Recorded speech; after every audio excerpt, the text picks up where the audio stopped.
This evening, I take great pleasure in welcoming Jane Smith, who is a wildlife artist I've known for many years. And she's also a writer and wildlife filmmaker who lives in the west coast of Scotland. And Jane's talk this evening is titled Community, People and Wildlife on the West Coast of Scotland.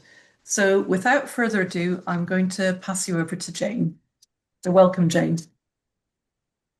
Thank you. I'll just, I think Will's going to turn the spotlight around so you can all see me. Is that okay, Will? Oh, I think we've lost Will. Can you hear me all right though, Jacqueline? I can hear you perfectly. I'm in the spotlight, but I'm sure he's going to take me off the spotlight Okay. soon. Well, I'll just start and I'm sure he'll swap us over in a minute. But first of all, I just wanted to say thank you, Jacqueline, and to the Kilmartin Museum for inviting me to come and talk this evening. And thank you for everyone that's come to listen as well. It's a beautiful sunny evening in Argyll, so you've given up the sunshine, but maybe given up the midges as well. I'm going to speak for maybe 30, 40 minutes. I'm going to give a little bit of background about how I came to be living in Argyll, how I started doing wildlife artwork and ended up writing books. I'm going to talk a little bit about why I chose this particular subject for my latest book. And then I've just picked two chapters from the book to give you a little bit of background about why I chose them, what's in them, just flavour. There's 11 chapters, I think, in the book. So this will just be a little flavour of what you can enjoy if you have the book. I'm going to leave lots of time for questions at the end because that's the bit I love the most. I love seeing what people are interested in, the questions that come up. So I'd be really glad if you can, during the talk, store up any questions that you have. And as Jacqueline said, put them in the chat and she will then relay them to me at the end. And I'll try and answer them. So this is a book about the concept of community. It's actually about two different sorts of community that overlap with each other.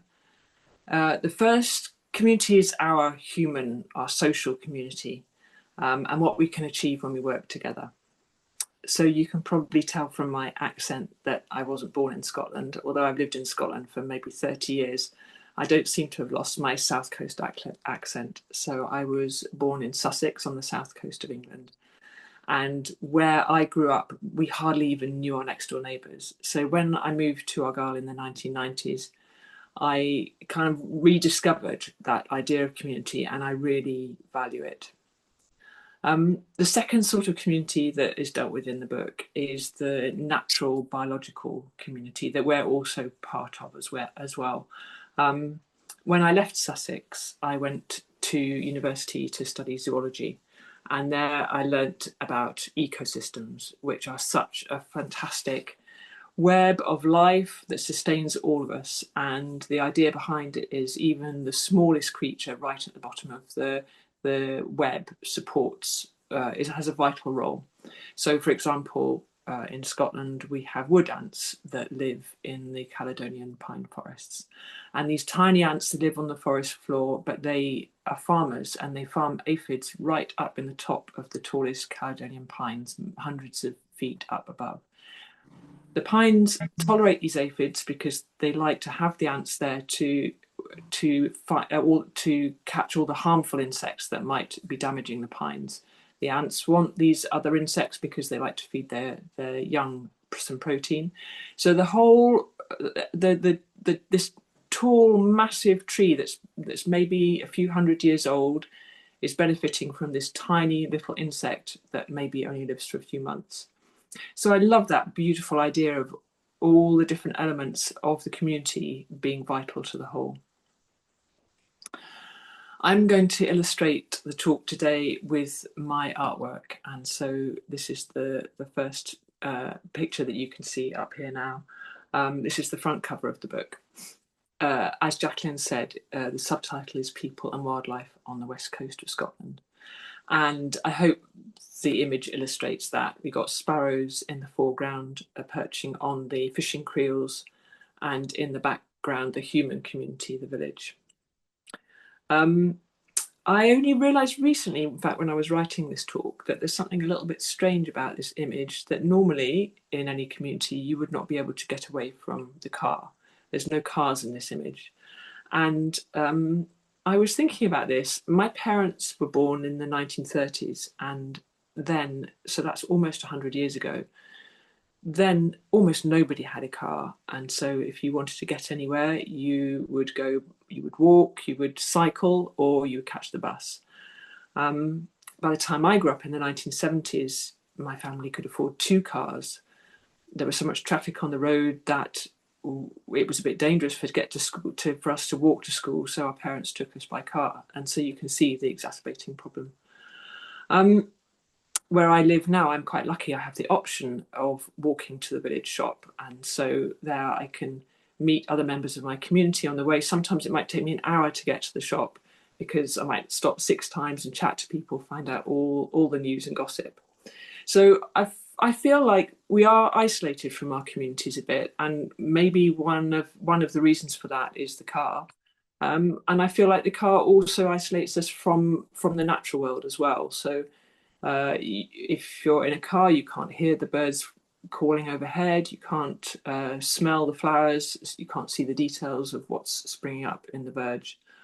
So I do think that we have become isolated, both from our sense of the human community around us and also from the natural world as well. I'm not anti-car, I've got a car, but I'm just conscious of this disconnect. I'd like to talk a little bit about how I started thinking about all these ideas. And when I left university, having studied zoology, I went to work for the BBC Natural History Unit and as a producer and a camera person. And this was a fantastic way of engaging more with the idea of ecosystem. So here you can see me filming in a black-browed albatross colony. This was on Beauchene Island, which is 50 miles south of the Falkland Islands in the South Atlantic. So I went there with my husband, Mark Smith, who some of you also know. He's a cameraman too. And we went to film these albatrosses. There's 100,000 pairs of them nesting on the island. And if I just zoom in a little bit to this screen, I think you can see there right in the middle, there are some rockhopper penguins as well. And you can see them just sheltering, they're nesting too, and they're nesting in between these tall pillars of mud that the albatrosses build. And so they have protection from their bigger neighbours. They're not competing with each other because penguins can swim underneath the water and to catch fish, whereas the albatrosses fly for many thousands of miles with their very fixed wings to just pick little morsels off the surface. So they're not competing with each other, they're living together in a community. The more I travelled, the more I valued community. This is me in Sri Lanka filming elephants. I think it must be a quiet period. I look a little bit bored. Maybe nothing's happening. But elephants also taught me a lot about sense of community. Here you can see I'm sitting on the base of the truck filming out of the back where a group of elephants, they're looking a little bit nervous. They've bunched up. The younger animals are in between the older animals. They're flapping their ears and one's got their trunk up smelling us. But very quickly they got to recognise that we were different from the other tourists' jeeps around, and they came to trust us, and we came to trust them because those elephants could easily have killed us, but they knew that we were safe and respectful and quiet. And after a while we got to recognise individuals by the shape of their face. That some have broader faces, some are more freckled, some are thinner, and also by their behaviour as well. Elephants have this community that stretches over tens of square miles where, so for example, the male elephants, like this tusker, they roam about between the smaller groups of the females and the young, and they can produce this very, very low frequency rumble which travels for many, many miles. So the elephants were communicating with each other in a way that we couldn't necessarily hear. And so quite often we were surprised that things happened and realised that they were communicating with each other without us noticing. They really came to trust us so that they would even bring their tiny babies near us, and be very relaxed. I think they thought that maybe in some ways we could protect them from poachers. So when I had my own family, my own children, we moved to Argyll. I thought, and probably naively, that I would carry on making wildlife films with a camera under one arm and a baby under the other. But around that time in the early 2000s was when the BBC started making the big mega series with David Attenborough. So there was Frozen Planet, Our Planet, all those series which were very much about predators, exciting animals, lions, tigers, polar bears, sharks, all animals that would find a small child quite a tasty morsel. So in the end, this actually worked to my advantage because I'd always been interested in wildlife artwork. And so I stayed at home, Mark carried on filming, and I taught myself to draw and paint. I always kept a notebook, but when you're filming, you've been paid to go to this extraordinary place. You're obligated really to work every daylight hour that there is. So I could spend some time in the fantastic county of Argyll and find out about what was here.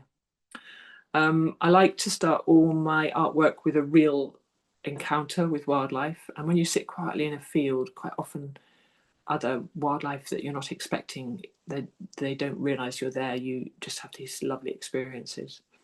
Also, by working outdoors, I feel that lends a certain vitality to your work because it's a bit uncomfortable. Maybe there are ants biting you, or it's going to rain soon, and so you want to get your image down quickly on the paper.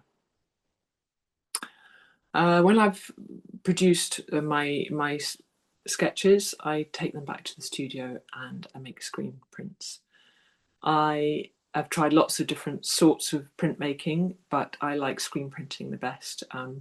You can see in front of me there, I've got a wooden screen with a mesh, of finely woven mesh stretched very tightly over it. And then in my hand, I've got a squeegee, and that squeegee is going to force the ink through the mesh. So it's delivered in a very sort of flat way to the page like this. And the nice thing about screen printing is it allows you to play with colours, to overlap colours. So I cut stencils. I'm going to show you a short video that I made for Instagram in a minute, and hopefully that will show you the whole process over about 40 seconds. But I'll talk you through it first. So anywhere on the page that's white is where I've made a stencil that prevents the ink from reaching the page. So I'm forcing the ink through. I make several stencils and then start to combine them. And then you can start to see the image coming together. I add a little bit more colour and then end up with a final picture. So this will be maybe 7 or 8 different layers of colour printed. And the lovely thing about screen printing is that you can experiment with colour. You keep your stencils. So I can't remember, let me see at the bottom, I can't remember how many I made of this. I'll make a fixed number, so maybe 15, an edition of 15 or 20. And within that edition, there'll be different colour combinations. So I'm just going to let this run, and it just gives you a speeded up version of what I've just explained. So the screen's going down with the stencil underneath. I've got ink, putting it on the squeegee, and then that's being forced through the screen and delivered in a flat way to the paper. So there you see it printed on the paper, and now I'm going to show you how it combines with all the other layers that I've printed already. So I'm printing that same shape onto my finished artwork. This is actually fieldfares that I saw outside our house in winter, and they were feeding on the rowan tree outside. So that gives you a little flavour of how I build up lots of different layers to make a screen print. This is another screen print, and it's on the front cover of my first book. So because I really love communicating with people about wildlife, I started writing. In fact, I went to the island of Oronsay just when my children were little. Mark would come back from filming, and I would go there in a way just to have a break from the childcare and have a chance to do some artwork. And while I was there, Mike Peacock, who was the reserve manager working for the RSPB, they farmed the island in a way that the islands or the West Coast used to be farmed in the past before agricultural improvements of the late 1900s. And so he was telling me how his land management affected the different wildlife that was there. And it was so interesting, I started to make notes, and the book came from that. So in this picture here, you can see the birds that are flying are called chough. They're very like crows, but they've got these beautiful curved red beaks and red legs. And they used to be common all the way up and down the west coast of Scotland. You can still find them on the coast of Wales and in Cornwall. But in Scotland, they're very much pushed out to the outer isles. And that's because of the way that we farm now. So a lot of the cattle on the mainland are dosed with veterinary medicines like ivermectin, which kill all the gut parasites. But it means that when the dung passes out and falls on the ground, that is also poisonous to all insects. So the chough that would be feeding for dung flies are then without their food supply. So it was great hearing about how on Oronsay the RSPB were managing the land for birds. Again, like this is a corncrake. It's smaller than a chicken, and it flies all the way to the Congo to overwinter. I don't know how it does it. But when they come back to Oronsay, the way that the reserve is managed is that they will put manure in the corners of the field so that lots of nettles will spring up early on, so that when the birds return in April, they have somewhere to shelter from predators. And then the hay fields are cut every year at the end of August after the corncrake has had its chicks, so the chicks don't get mown down. And because the hay fields are cut every year, you have this nice open vegetation. The birds can sort of walk through the vegetation and hide in this hide under the plants and live in this kind of underworld, really. So it was fascinating hearing about how the land was managed, and this really introduced me to the idea of how we affect the land around us and how that affects the other community, the community of wildlife. Other birds also benefit from the way we treat the land. So, for example, on Oronsay, starlings, which are becoming rarer on the mainland, were still very abundant. When cattle are fed outside all through the winter, that means there are insects available, and there's spilt grain available for the birds to get them through the winter. So this book, Wild Island, it's just been printed again at the same time as the book Community. So that's now available again. It's its third edition, so it's been very popular.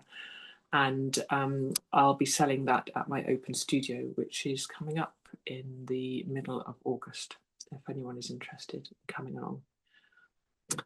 So that's how I got to this point, and now I'm going to talk to you a little bit about the book that's just come out, which is called Community. I'm going to give you an insight into two of the chapters, how they were put together. So the book started in lockdown, really, because I went to an online talk very like this one. It was talk about wildlife, and at the end of the talk, there were the questions, which is always the most interesting part of the talk, don't forget.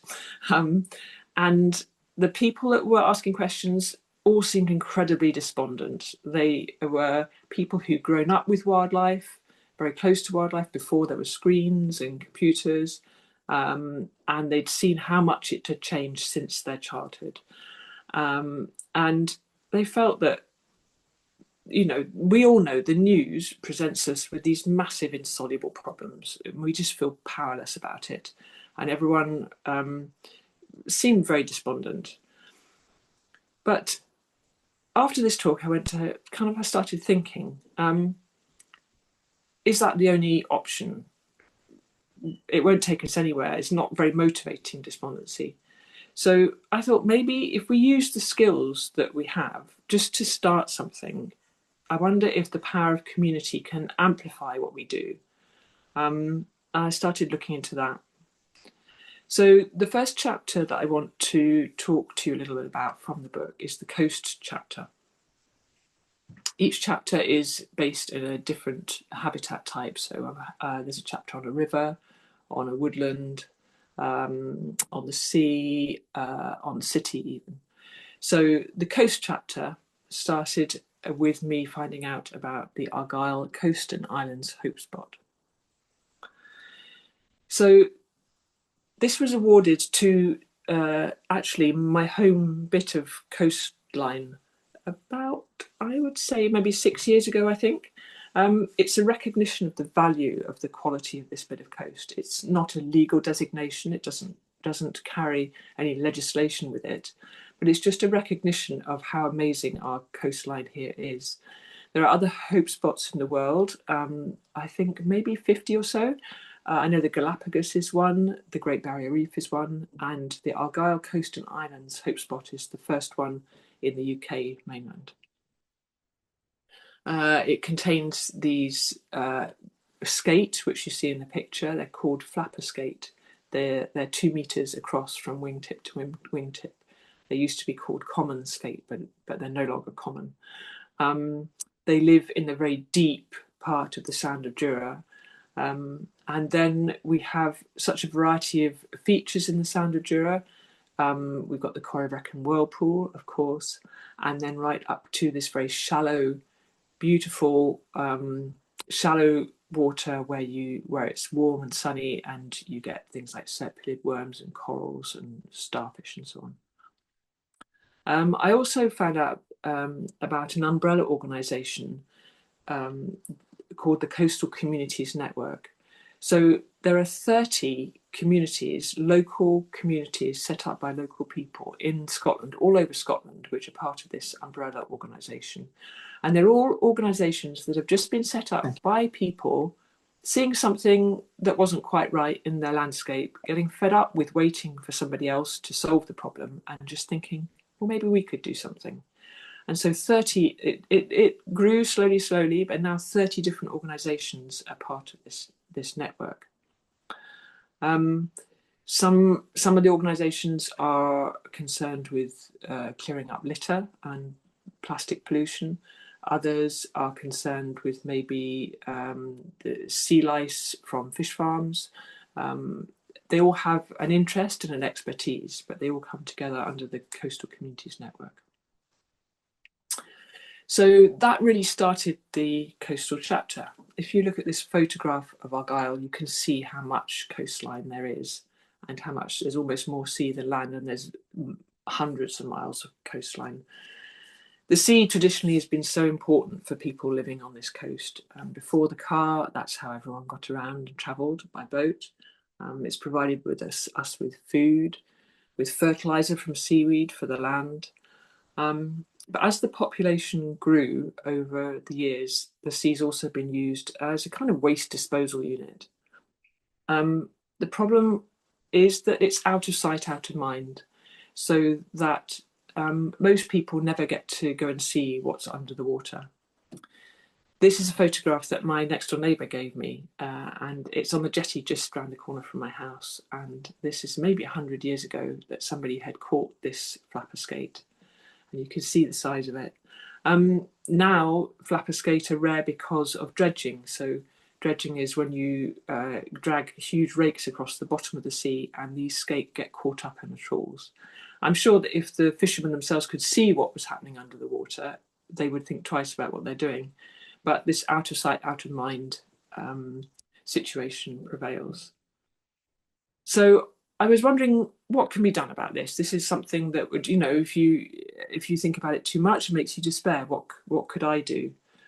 I'm not a diver, but I do know how to snorkel.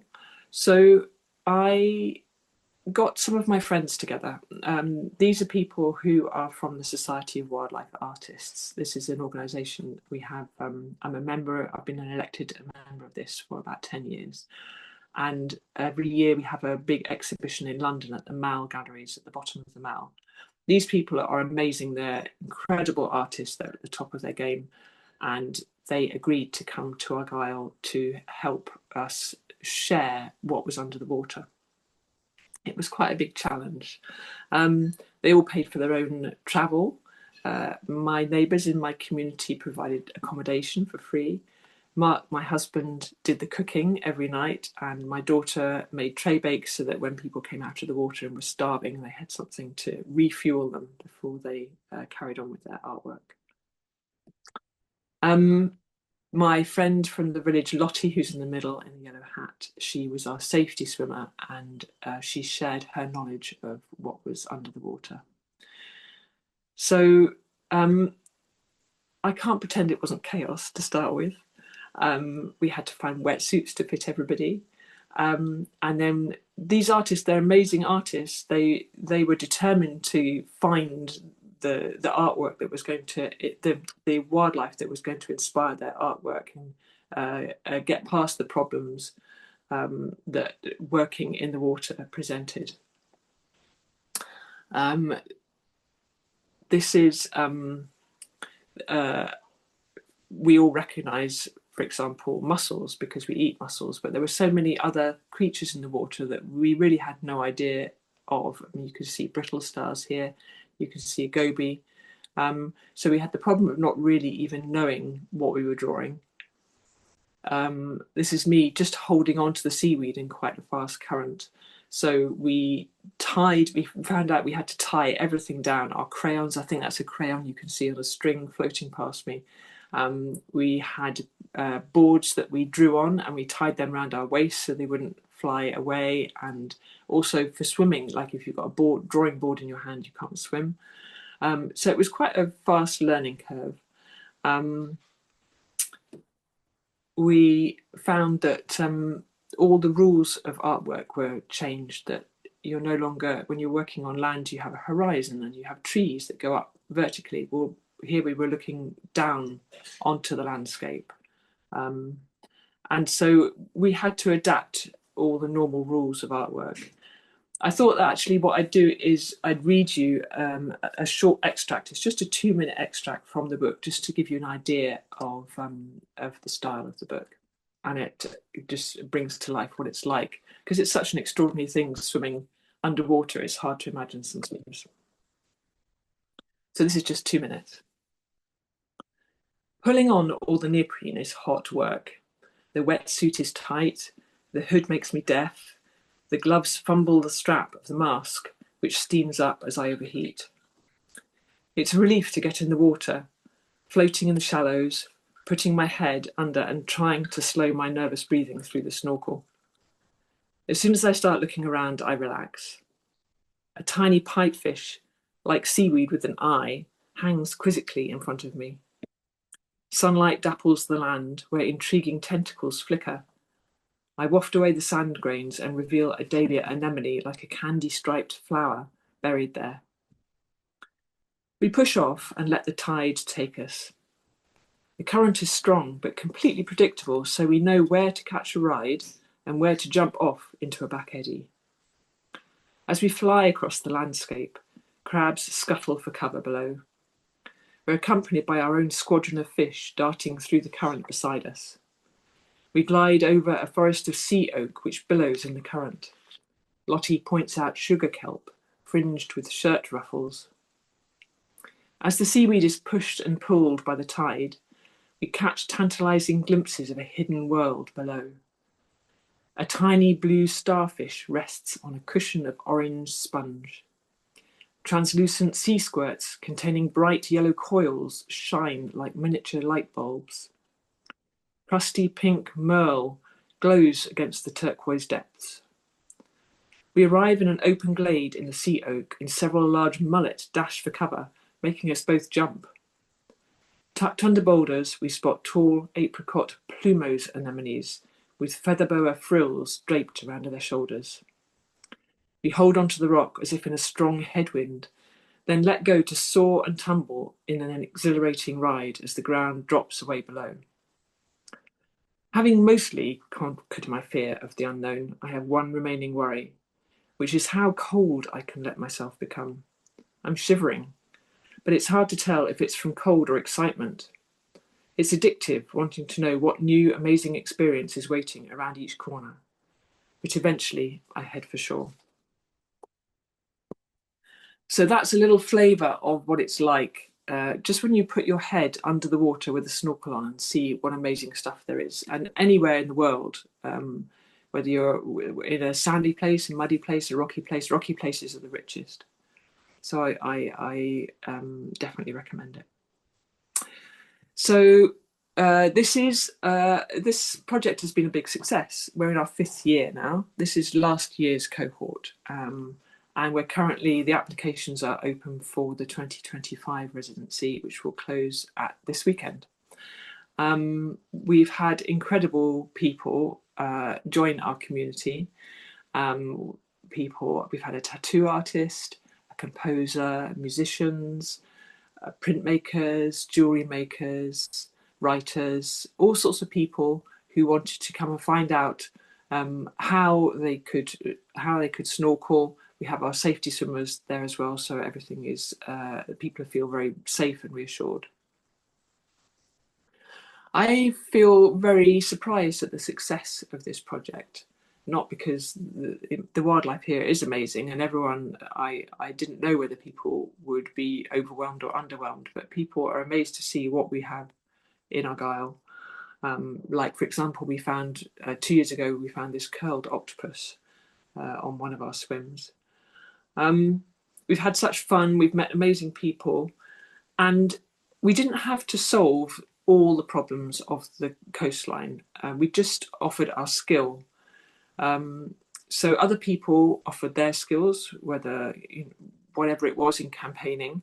But just by starting, offering what we could, we helped to build this community that has really grown in ways that I could never have imagined. That's really surprised by the power of the community.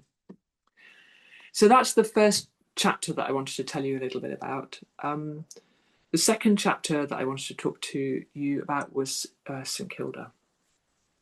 It's the chapter about the sea. The sea also faces huge problems. The sea absorbs a lot of the heat from global warming, and this can affect the currents and it can affect fish stocks as well. So how do we find out about the health of the sea and start to work with this huge problem? Well, the answer again is to start small. St Kilda is this tiny group of rocky islands. They're 100 miles west of mainland Scotland. You can just see them from the outermost of the Outer Hebrides. It's just a little, you can see the tops of the hills just over the horizon. For the last 50 years, a community of seabird scientists has been visiting St Kilda, just little by little to gather data from the seabirds to try and build up a picture of what's happening to the sea. So I volunteered to go and help these seabird scientists 2 years ago to count the populations of seabirds. You can see me here looking very relieved to reach the bay of St Kilda on Herta. I'm really not very good sailor. I'd been spending the last 3 or 4 hours trying not to be sick. So I was very glad that all our work, although we're studying the sea, our work was going to be on dry land. You can see the cliffs there. We took telescopes, climbed up onto the hills, and we had to count seabird nests. The seabirds really were doing all the work for us. So by counting the birds, the seabirds have to be in very good condition to be able to breed. It's very energy intensive, feeding not only themselves but their chick as well. And so this gives you an idea, the way that the populations fluctuate year from 1 year to the next gives you an idea of how the ocean is doing. What we were mainly counting was these birds, fulmars.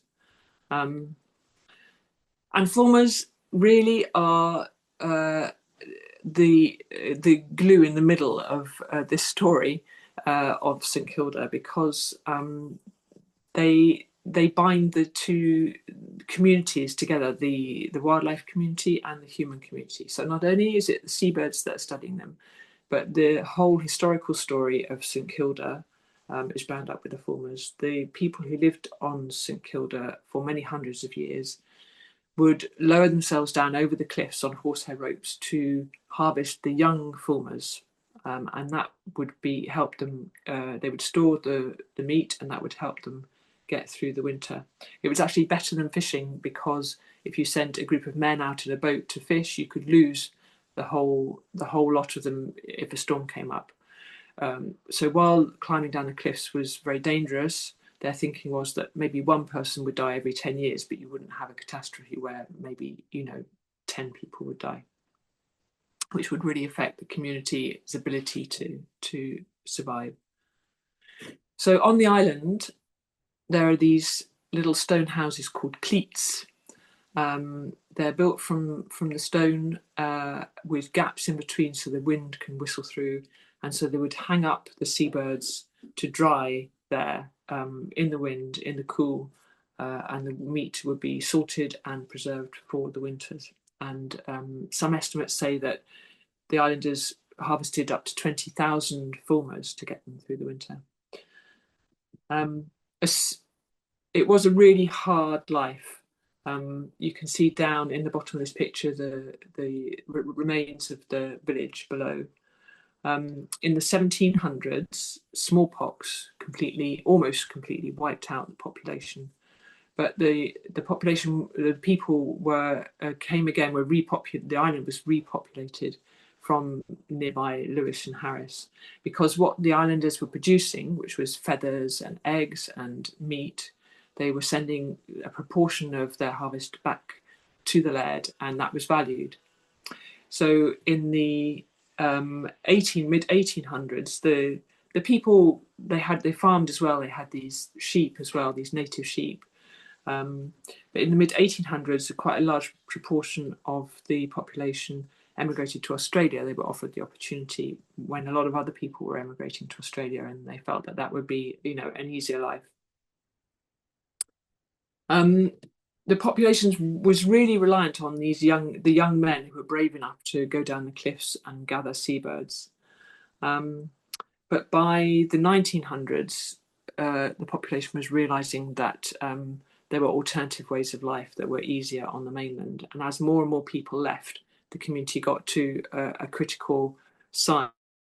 So this is the famous street where if you Google pictures of St Kilda, you can find amazing photos of the St Kilda Parliament, which is where the men of the village used to gather every morning to decide what work needed to be doing.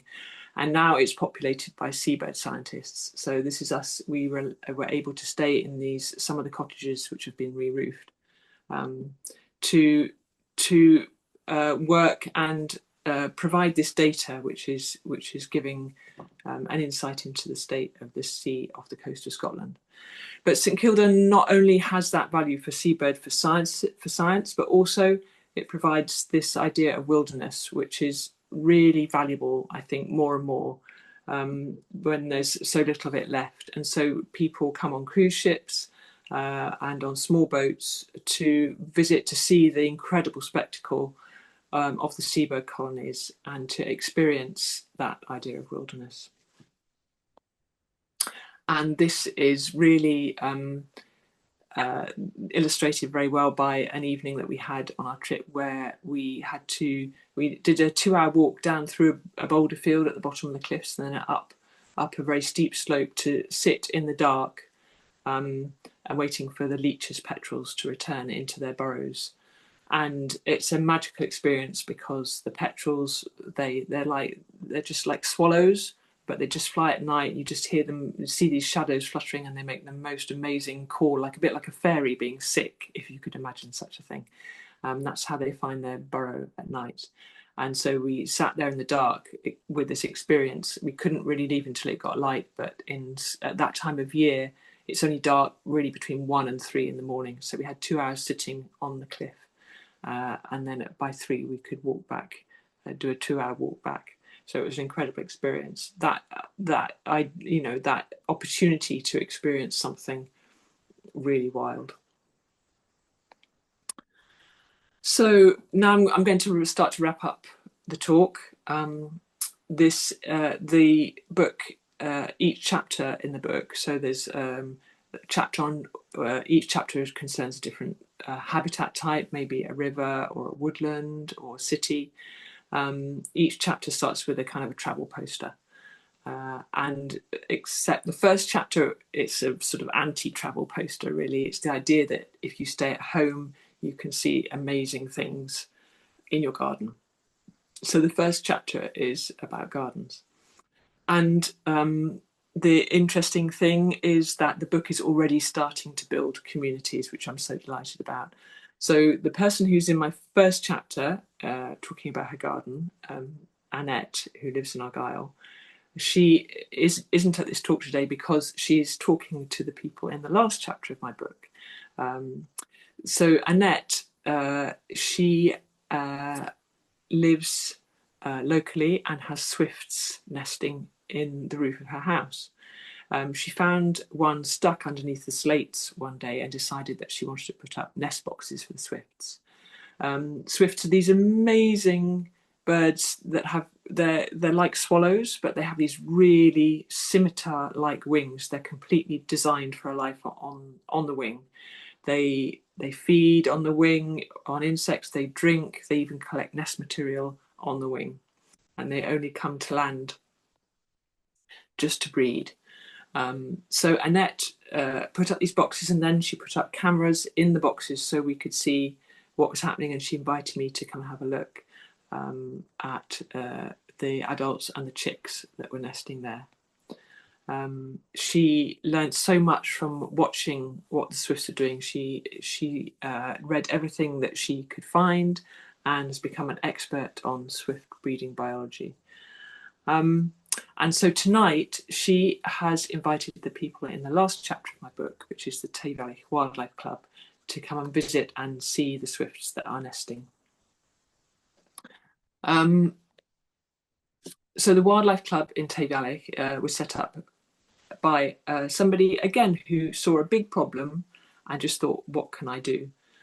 She could see, Mary Lou Aitchison could see that the younger generation didn't have the same opportunities to experience nature as the older generation had. And so she set up opportunities. As she says, all I have to do is provide the opportunity and the kids will learn. So, for example, our local Heart of Argyll organisation runs seashore safaris. And so Mary Lou invited them to help the kids explore our local seashore. The Wildlife Club does a field trip every year and visits, does a camping trip where they stay overnight and visits. This year they went to Iona. They went last year to Oronsay and saw nesting lapwings like this and learnt from the reserve on Oronsay how farming and wildlife could work together. And so some of these kids come from farming families and were amazed to discover how the two communities of the farming community, people, and the wildlife could work really well together. Some of the trips, one trip was involved doing a census for Nature Scott in our local nature reserve and counting frogs and toads at night. So just providing, Mary Lou says, just providing very simple experiences like going out in the dark with your friends to count frogs and toads, learning how to go out, that it's fun to go out in the rain, learning that the tide comes up and down twice a day. Simple things that you do within your community to engage with wildlife. They visited the Beaver Reintroduction Project, which also appears in my book in the wetland chapter of my book. They made nest boxes as well for the birds in our local nature reserve, blue tits and great tits. The adults came along with them on the trip, so the adults were learning too, and that meant that the whole project became even more simple, that Mary Lou didn't have to do disclosures and things like this, that it was a family event. So something that one person saw the need for and and just started the ball rolling. And I would be so delighted if other people were inspired by this example and started to set up other wildlife clubs around the country. So just to finish off, I just thought I'd show you a few of these travel posters to show you what other chapters are in the book. I went to the River Nith in Dumfries to talk to the angling community about what they're doing to improve the quality of the river for salmon. I went to Loch Arkaig, which is north of Fort William, to talk to a community who had bought a Caledonian pine forest and was regenerating that. I went to Glasgow to look at several wildlife projects, including peregrines nesting on top of the university buildings and being studied there, and also water voles, which are living in suburban parks. And I went out to the Outer Isles to talk to a community who was regenerating peatlands. So really, just to sum up the talk, I think what we can learn from natural communities, we can take inspiration and just see that the smallest of us are important and can make a difference to our community. We can't maybe solve the big problems; they can be very daunting, and if we let them become overwhelming, then we just give up. But by working together with what's in front of us and just doing what we can, making a start, that we have a chance. So I feel like this community movement I've discovered, it's a quiet but really powerful revolution, and I'm really delighted to be able to share it in this book. So there's lots more to say, so much more, but I think you'll have to read the book to find out the rest. I'm going to end on that note and hand over to Jacqueline, who has, I hope, been saving up questions for me.